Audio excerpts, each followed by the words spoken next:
வணக்கம். சின்மயா மிஷனால் பகவத்கீதையிலிருந்து தெரிவு செய்யப்பட்ட 5 ஸ்லோகங்களுடைய விளக்கத்தை பார்த்து கொண்டிருக்கின்றோம். இன்று 5வது ஸ்லோகம். இது பகவத்கீதையிலே மிகவும் பிரபலமான ஸ்லோகங்களில் ஒன்றாகவும் இருக்கின்றது.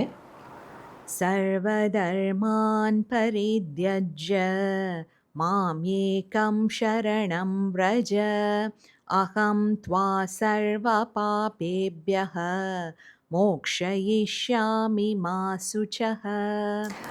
அதாவது சர்வ தர்மான் பரித்யஜ, அனைத்து தர்மங்களையும் கைவிட்டு, மாம் ஏகம் சரணம் வ்ரஜ, என்னை மட்டுமே சரணாகதியாக கொள், அகம் த்வா சர்வ பாபேப்யஹ, உன்னை அனைத்து பாபங்களிலும் இருந்து விடுவித்து, மோக்ஷயிஷ்யாமி மா சுச்சஹ, நான் மோக்ஷத்தை அருளுகிறேன், கலங்காதே.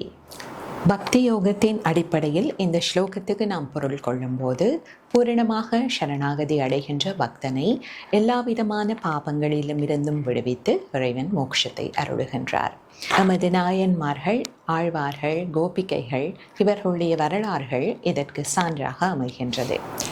அடுத்ததாக ஞான மார்க்கத்திலிருந்து இந்த ஸ்லோகத்துக்கு பொருள் கொள்ளும்போது, உடல் மன புத்தி தளங்களில் நமக்கு இருக்கின்ற அந்த பொய்யான அபிமானங்களை விடுத்து நாம் ஸ்வரூபத்தில் நிலை கொள்ளும்போது அந்த நிஷ்டை, அந்த ஞான நிஷ்டையானது எங்களை பாப புண்ணியங்களை கடந்து மேலான நிலைக்கு கொண்டு சேர்க்கின்றது.